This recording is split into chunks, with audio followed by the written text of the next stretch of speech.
My name is Carl Anthony, and I work in the automotive industry in Detroit. Sometimes that work encompasses future vehicle technology, and that's what we talk about here, for the most part anyway. This is AutoVision News Radio. If AutoVision News covered country music, I would live in Nashville. If we covered film and television, Hollywood. If we reported on the stock market and financial services, New York. And for automotive, well, there's no place like home. This realization became apparent in 2016 when I was working on Chevy's National Truck Team, a large-scale experiential marketing program that traveled the United States. Between NASCAR and IndyCar races, state fairs, and hunting and fishing expos, I interacted with the veritable cross-section of truck buyers in the United States. I wore a Chevy Polo with my bow tie name tag, which also had the city where we lived, so mine said Detroit. At Iowa Speedway in Newton in the summer of 2016, several race attendees referred to Detroit on my name tag, and they said that they hoped Chevrolet would continue to thrive. They appreciated how trucks like the Colorado were built in Missouri and the Silverado in Indiana. They would follow it with something to the effect of, "You really had a hard go of it there for a while," assuming I had lived my whole life in Michigan. Maybe that's something unique about the Motor City. People might believe you've lived here your entire life if you represent the automotive industry. Imagine their surprise in Newton when I said I grew up in Iowa, not Michigan, and that in the fall of 2007, I was just a little ways west on I-80 in Atlantic, working at KJAN, and that I read many news reports over the air back then about Maytag's closure and the impact it had on Newton's economy. From ADAS to electrification, this is AutoVision News Radio with Carl Anthony in Detroit, Michigan. As the program manager for the state of Michigan's Office of Future Mobility and Electrification, Janine Ward is focused on growing Michigan's mobility and electrification ecosystem and creating safer, more equitable, and environmentally conscious transportation solutions for Michigan residents. Janine leads innovation and growth initiatives, including signature grant programs under the Michigan Mobility Funding Platform. She facilitates industry collaboration through various working groups, convening subject matter experts to tackle the most pressing challenges within Michigan's mobility landscape. Janine holds a Bachelor of Science in Communication and Marketing from Eastern Michigan University. I'm glad to have met Janine. We both come from the auto show world and love cars, and it was good to hear her perspective as a lifelong Michigander. Outside of a couple of nights babysitting for some neighbors, my first job was within the automotive space. I worked for Championship Auto Shows, which is the auto show network that produces the Detroit Autorama. My godfather, Chuck Miller, he was always a family member. He was like a pseudo grandfather to me, was really big into hot rods, custom painting, all things car culture. And he was good friends with the Larrivee family, which runs Detroit Autorama, as well as several other car culture and hot rod shows.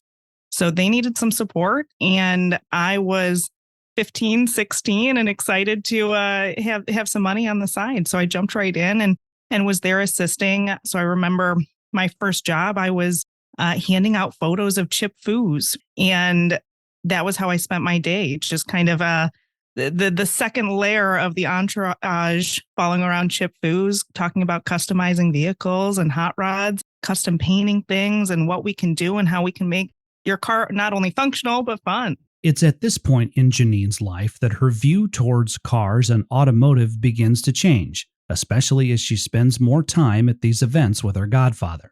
When you are in that space where he had been around for a long time and won several awards for custom vehicles in hot rod circuits, there was a lineup of people to meet him. And that was kind of this aha moment to me of, oh, wait, he's not just my godfather. He's not just some guy we have dinner with. He's someone that people are excited to meet and excited to talk to and passionate about what he's doing and passionate to share their projects with him.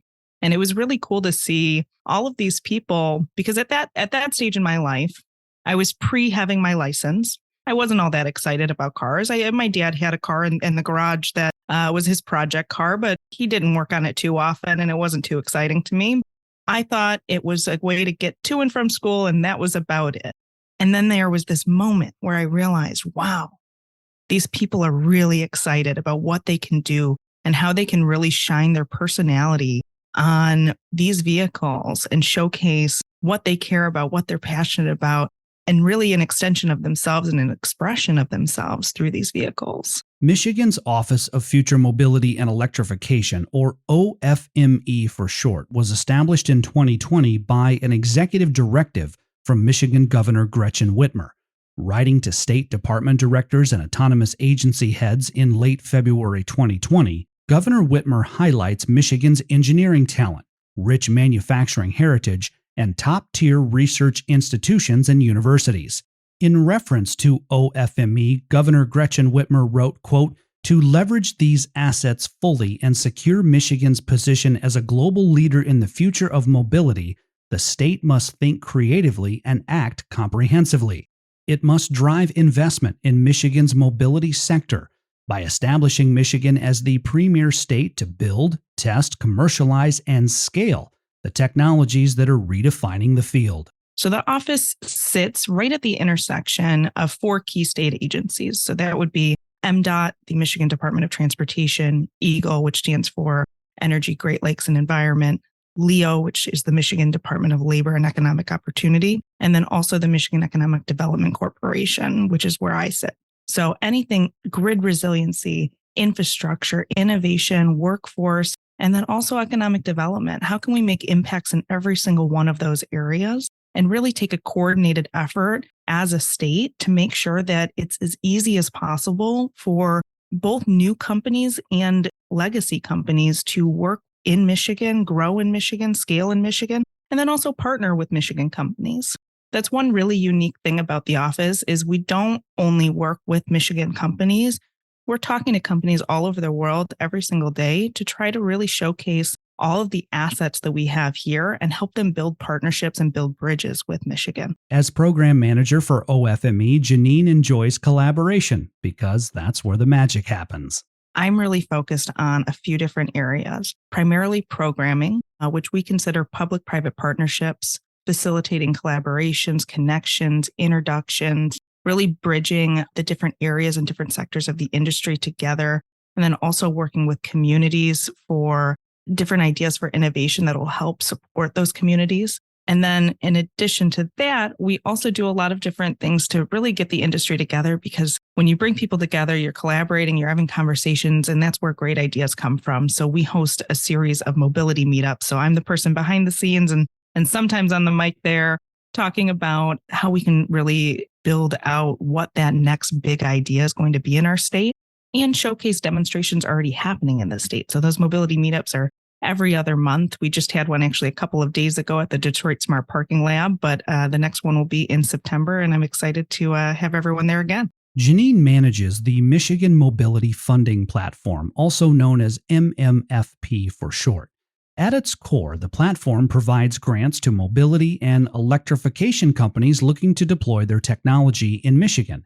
It's designed to accelerate investment in mobility and electrification solutions that create safer, more equitable, and environmentally conscious transportation for all Michiganders. So when we're building out this platform, we want to make sure that it's open-ended enough and it's really, truly a platform. It is a space that we can create unique opportunities based on the needs of these communities.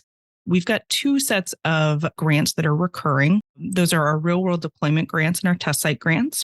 Our real-world deployment, as the name states, anything out in a community, partnering with a community, those are typically larger dollar amount grants. And then we also have test site grants that are for testing and validation of technologies that are a little bit earlier stage. And with those, we actually partner with a series of different test sites throughout the state that we allow grant funds to go towards.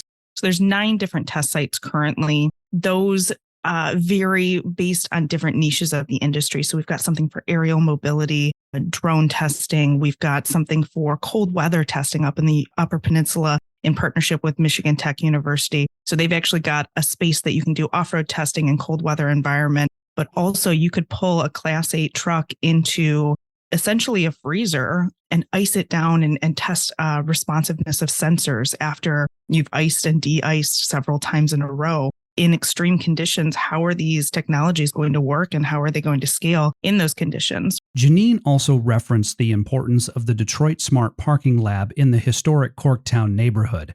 The Detroit Smart Parking Lab is a collaborative effort between the state of Michigan, Ford, Bedrock, and Bosch.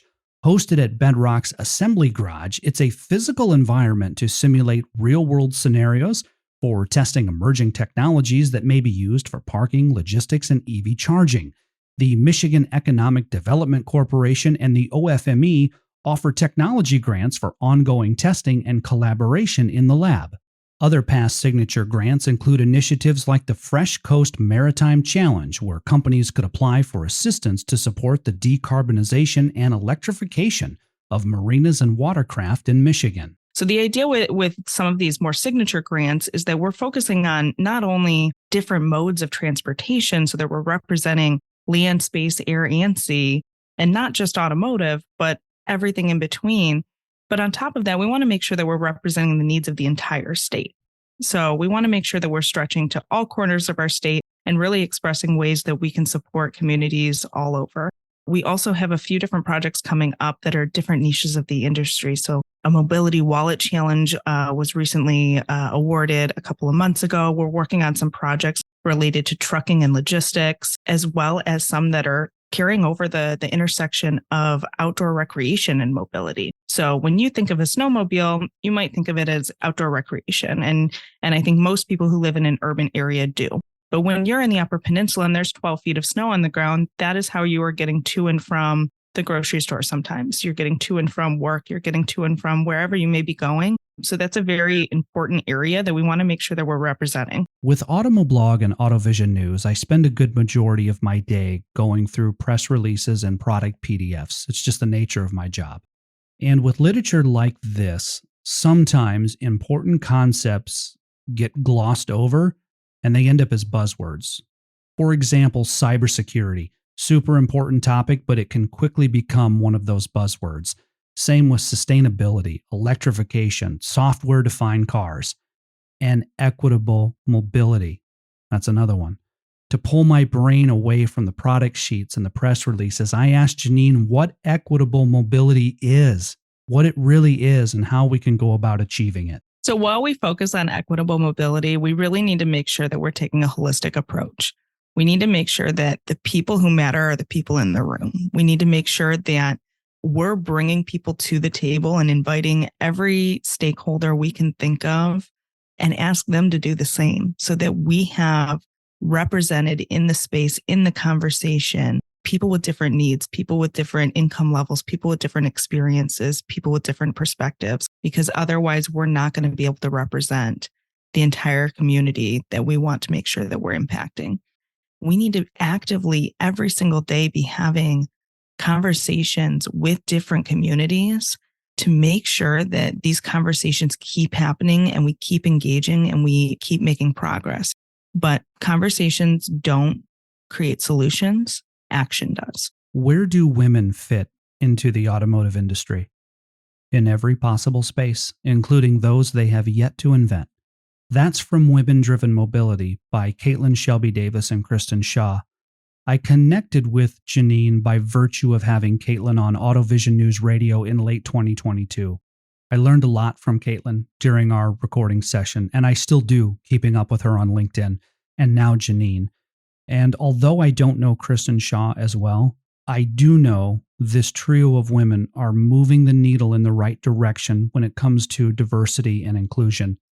And although it's still an uphill battle at times, there is some good news, as there are places now where more women are in the room. I was just on a delegation of about 20 or so people. We went and visited Argonne National Labs. These were a bunch of sustainability and mobility leaders in Michigan. And I looked around the room and I started taking count. And I realized 70% of the people in the room were women. And it wasn't intentional. This wasn't a women in delegation. This was just, who are the leaders? Who do we need in this room? Who do we need to have these conversations with? And they happen to be women. And that was an amazing feeling. And the work's not done yet. I mean, we're not in a perfect place by any means, but that was exciting to see. And I'm excited for a future where that can happen more and more frequently. most importantly, we really need to talk to young girls about opportunities in the industry. When I was in elementary school and someone asked me what I wanted to do, you answered with the occupations that you had exposure to. You answered with whatever your parents did. You answered with a vet, a doctor, a police officer, a firefighter. A lot of those are the people that you as a child are interacting with on a decently regular basis and have exposure to. But how do we get these young girls, but also just young people in general, into rooms with leaders in the industry to talk about why it's exciting what we're doing, how it impacts them, how it impacts the world? I think that's the best starting place, is to really get people at a young age excited about the impact that they have the potential of making. As our conversation came to a close, I asked Janine what she hopes her legacy will be at the end of her career. I hope at a certain point, a lot of these innovations are so normal that people don't think about who did what.